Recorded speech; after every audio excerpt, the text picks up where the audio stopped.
Hello guys and welcome back for another video with Pall family. I'm Daniel I'm Natalia. and today we are back with Joel. Friend. 17 things to do in UBUD Bali. Guide to UBUD. Was 1 year ago, but we're gonna check it out. Oh yeah. 1 year ago. Because it's gonna be helpful for our trip in May. Because we're gonna be in UBUD. We're gonna visit UBUD for a couple of days and might be things that we don't know. Yep. Don't forget, if you're new and enjoying watching these videos with us, subscribe, like, hit the notification bell to stay up to date to know when we're gonna post our next videos. Don't forget, she's very excited because she has to go to work. Don't forget to check the original video from Joel. You can find the link in the description. Yeah. So we are in a rush because she has to... I still have 45 minutes, so it's fine. She has 45 minutes until she has to go to work. Ready? Steady? Go to work. Why we need to work? In this video, I'm going to be giving you 17 must-do things 17. in UBUD Bali. There is so much to see, from waterfalls, temples, rice terraces.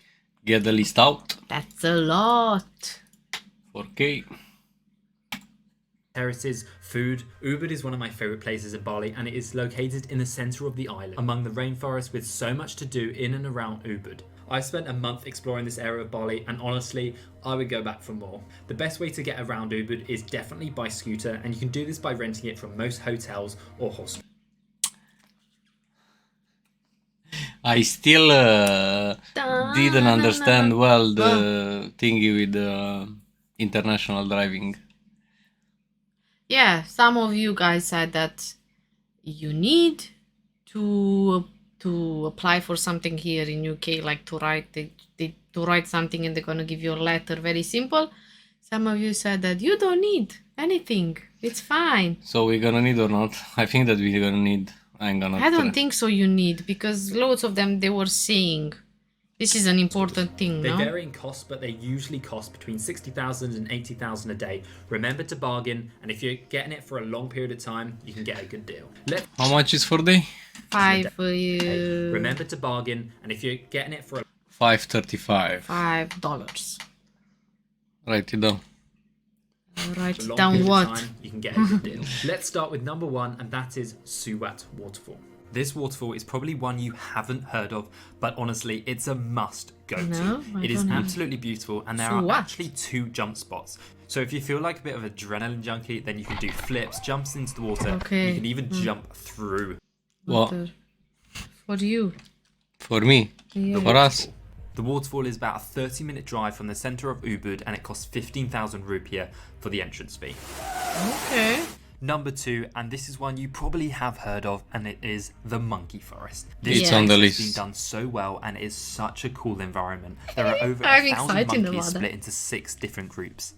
Amelia and I were pretty scared about going in here because we've had some crazy situations with monkeys. How are you finding it, Amelia? I'm terrified of monkeys. Oh. But to be honest, it was such a great experience, and these monkeys aren't as frightening as some of the wild ones which just come and like grab your bags. We got an awesome photo of a monkey on our shoulders, but you can also get that famous selfie shot you've probably seen on Instagram, and the staff there will help you take the photos. The entrance fee is 80,000 rupiah, and it's so worth it. Now number 3 is photos. The entrance fee is 80,000 rupiah, and it's so worth it. Now number 3 is Creta UBUD. This yeah, we have this. Opened in I like this. And it's awesome, nestled in the rice terraces. I have it on our list. It's something very different from the rest of the stuff, and you could easily just spend the day here relaxing in the terraced pools. Yeah. The pool is so cool, definitely an experience in itself, and it does get a little chilly, but there are 2 hot tubs. We entered for only 50,000 rupiah, and you can actually spend unlimited amount of time here. But the food and drinks aren't too bad considering how luxurious this place is. Now, they were saying $3, $5, 3. How much? I forgot already how much it said. It's 15,000. It's $1. Is it? The entrance was more. What I've seen something else. They were given different prices, but anyway, let's continue. Rice terraces, Tagalalang. We have I this think one that's as well. how you pronounce it. The These rice Galalang, terraces man. are absolutely beautiful and very different to the rice fields as they're built Yeah. in the valley. If you're into photography, then I recommend going for sunrise because you get some beautiful light and also sun rays in the morning. You will also see the local farmers there looking after their fields, and they're always happy to see the tourists. The entrance fee is 15,000 each, and there's lots of spots that they built for the classic Instagram shots, and you can also pay extra to go on the Bali swings. Number 5 is Titra Empul Temple. Now this is 30 minutes away from Ubud, and it is an Hindu Balinese water temple, famous for its holy water and ritual purification, which you can actually partake in yourself. Now if you want to enter the temple... One. We have one.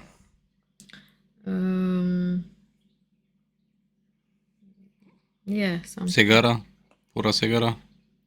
I think so. It costs 50,000. No, that's the as an entrance Ulundanu. fee. That's it. Now number 6 is another waterfall. It's called Leke Leke Waterfall, and it's about an Yeah, hour's we have drive Leke from Leke. Ubud. Now I don't But know what it is, but I feel like this waterfall has kind of a this one, I magical really feel liked to it. It's honestly beautiful, and it's got a really nice walk down into the valley. For some reason, we had this waterfall to ourselves for about 15 minutes until other tourists came, which is very unusual for a waterfall in Bali. You can kind of go swimming at this waterfall, but not quite the same as you can as number 1 Suwat waterfall. The water is so cold. The entrance fee to this waterfall is 50,000 rupiah each. Now there is one more waterfall on this list, and it is probably the most impressive of the 3, so stay tuned for that. As you may know, I am back in the UK now, and I feel like this is a time where I really want to try and work on my videos and just take them to the next level. And thanks to Skillshare, I am able to do this. Skillshare is the sponsor of today's video, and as you may know, I've been using Skillshare for a while now. If you don't know, then Skillshare is an online learning community which has thousands of inspiring courses where you can learn a new skill. So I am currently part of the course Video Storytelling on YouTube and Beyond by Lily Singh. And this course has helped me to captivate my viewers to my videos. Honestly, this course has helped me so much from generating new video ideas to improving my storytelling, which has helped me actually level up my videos and get people gripped to them. If you are like me and you want to create content on social media, then I definitely recommend this course. And there are so many other content creation courses on Skillshare. It's not the only one. The best thing is Skillshare have kindly offered that the first 1,000 people to click the link in the description will get a 1 month free trial of Skillshare. Now that sounds like a pretty good deal to me, so go click that link and yeah, let's start creating content. Number 7 is hiking Mount Batur and the hot springs after. Honestly, this is one of my favorite things to do in Bali. Now, it's not every day you get a chance to hike a volcano, and why not do it in Bali when you're there?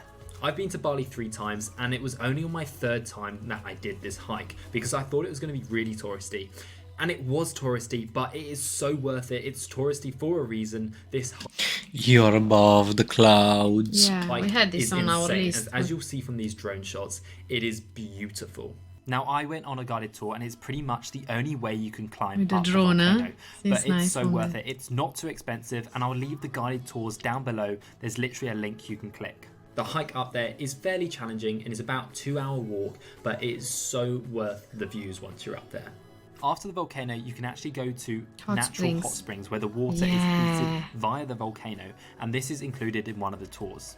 Now, number 8 is renting a private villa, and you can do this anywhere in Bali, but if you do it in Ubud or the area around it, then you can get some really nice views from the villa. Now, I think Bali is probably one of the cheapest places in the world to get a private villa. We actually got a private villa with a private pool with that beautiful rice field view for only £50.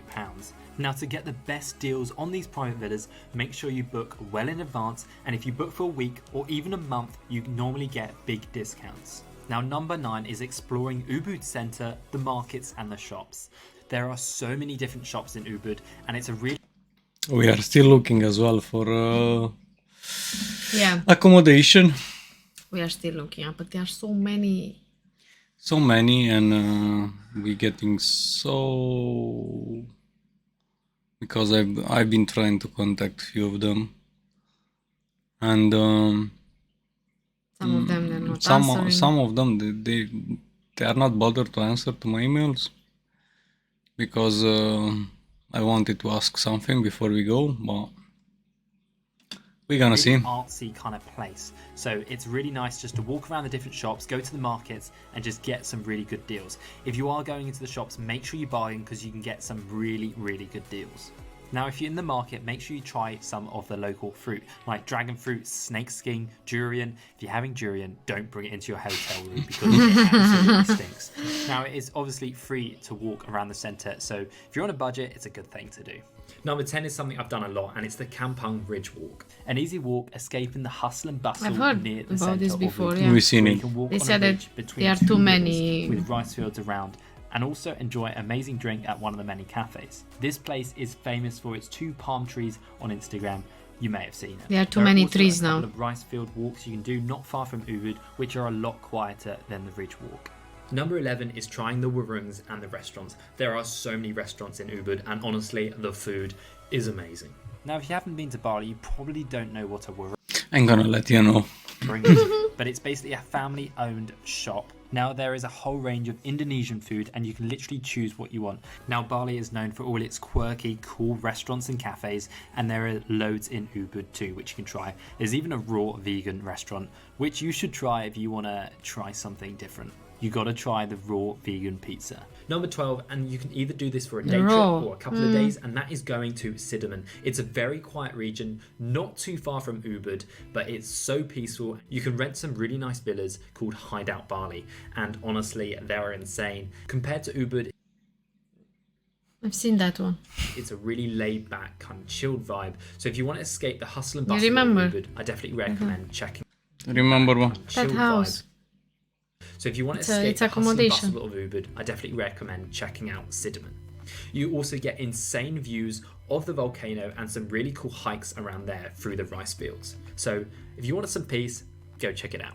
We stayed at Sweet Escape, and even though the rooms were okay, you're surrounded by rice fields and forests. Number 13 is a coffee plantation. You have to visit a coffee plantation. Yeah, in we Bali. have it The on Bali our coffee, list. or Kopi Bali, is so good, and I had it every Kopi single Bali, day for yeah. breakfast. At a coffee plantation, you can actually see how coffee is made and actually try and see To do it as how well. the famous Luwak coffee is made, which is where they basically poop it out. And it's supposed to be one of the best tasting coffees in the world. Actually tastes really good. You can also try a range of other different coffees. We personally went to Bali Paulina, Me neither, and it I'm was not a so fan of good. coffee. I definitely recommend it. For 100,000 rupiah, you can use that as a voucher to get coffee and some food, and you get an amazing guided tour around the plantation. Number 14 is the Jatileri Rice Terraces. Now this is about an hour's drive from Ubud. This is actually a UNESCO World Heritage Site and is a lot less touristy than the Tagalalang So you see, there are few things that we haven't seen. rice terraces I talked This about one I don't know earlier. about. There are loads of rice fields around here, and there's so many different hikes you can do all around them. There's also lots of cafes looking over the rice fields. Now these rice terraces are actually 850 meters above sea level, and it does get a little chilly here. The entrance fee is 40,000 rupiah per person. Moving on to number 15, visit Gunung Kawi. This is a really interesting temple, and it's very different than other temples in Bali. Gunung Kawi is actually an underground temple carved into the side of the cliff, and it's an 11th century temple. Now number 16 is explore the surroundings of Ubud on a scooter. There is so much to see, and you can go through the rice fields, walking along ones with no other tourists on, talking to the local people, and it's just such a nice thing to do. As you'll see when you're there, so many tourists rent scooters in Bali, and it is the best way to get around. Honestly, it feels so good when you've got empty roads, rice fields either side. It's It really feels empty, unreal. eh? So rent Nobody. Well, It's nobody. What's yeah, wrong? but nothing. I'm still thinking how. I'm gonna look for it on online as well. scooter and just explore. Now number 17, the last one, but I've actually got a couple of bonuses to give you as well, so make sure you stay tuned for that, is Nung Nung Waterfall. Nung Nung Waterfall is I think absolutely I have that. beautiful and is one of my favourite waterfalls on the whole island of Bali. Yeah. So big. In Munduk. cool, isn't it? Munduk. I feel like I'm in a trance. Nung Nung is about a 1 hour drive from Ubud, and honestly it is worth it. To avoid the crowds, make sure you get there really early. We got there at 7:30 a.m. and there was no one else there for an hour. The hike down into the valley is really cool, going through the jungle, and the hike back up is quite demanding, but it is so worth the effort. The entrance fee is just 20,000 rupiah per person and is well worth it. $1.33. Now I'm going to give you a couple of bonus things to do in UBUD Bali, which I haven't done myself, but I've heard that they're really good fun. The first one is white water rafting, and you can do this with a tour, and I'll leave a link in the description to a tour. Also, you can go on ATVs and drive through the jungle and get completely covered in mud. My friends did it and they said, No. Yeah. Thank you so much for watching. I hope that was useful, and have a good time in UBUD. If you've got any comments of what to do in UBUD for other people, then leave them in the description, and I'll see you in the next video. Thank you for watching. See ya. Thank you, Joel. 17 things to do in UBUD Bali. Guide to UBUD. Yes, Joel, my friend. Joel friend. What are you looking for? IDP. IDP, what's an IDP? It's an international driving permit. So you need? It's a permit that allows you to drive in countries where UK licenses alone isn't sufficient. These countries includes USA, Turkey, Brazil and Japan, among others. Do I need one? In over 140 countries. Yeah, but I so cannot this- see Indonesia here. I don't think so you need. Because we watched Iceland, so India, many, Iran, Iraq, so many videos. Ireland, Israel, Italy. And loads of them, they were on the scooters and nobody said anything. So I don't think so you need. It's a car. It's not a scooter. Maybe it's not that complicated. How to apply? You need to have a valid Great Britain driving license. Yeah, but you are not going to Brazil and Japan. You are going to Indonesia. No? I don't think so you need. But we're gonna check it But out on I'm gonna UK apply for government. one anyway. Because you have to pay £5.50 Mm-hmm. and a photo. And a passport photo. Anyway, we will see what we're gonna do. But yeah, thank you, Joel, for these informations about the attraction around UBUD. Some of them we knew about them. Some of them no. About those terrains, rice terrains as well. Are you excited that I'm going at work? No, that I'm applying for a But some international of them- IDP. So you learned something today. Yeah. Some of them we have them on our list. So yeah. And some of them they are quite a bit like far from UBUD. Even that Leke waterfall, I've seen it for a while. And we've seen Calm it that it's like down. nearly 2 hours or 1 hour Calm from down. UBUD. So yeah. Thank you very much, Joel, for the video. Thank you very much, guys, for watching. Very helpful. Don't forget, if you're new, subscribe, like, hit the notification bell to stay up to date to know when we're gonna post our next videos. Don't forget to check the original video from Joel's channel. You can find the link in the description. That's it for today. IDP, International Driving Permit. Learn something for today. See you in the Take next care, one. stay Bye. safe. Bye.